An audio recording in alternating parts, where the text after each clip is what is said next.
mahtum gılı vasfı gelmez dillere, dile gelse beyan etsem illere, aciz bendelere, asi kullara, Ya Rab özüne ile ruzi behiştin. Yani behişt bercek. Günah etmenimiz bolmaz. Gayrı masum da biz.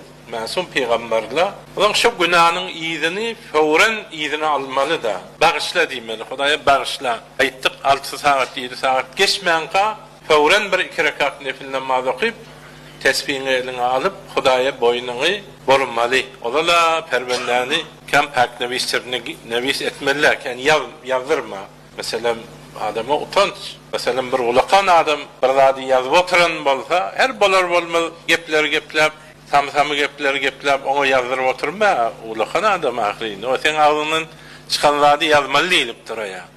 Bir perişte koyuluptur, her zadi yazmalı deyiptir. Sen özüne utanmalı da bir pak perişte, her zira zatlar gurruna, kıyba, tohmet, merdum azari, çoğulçuluk, şuları bir pek perişte yazdırmayacak bolmalı o da.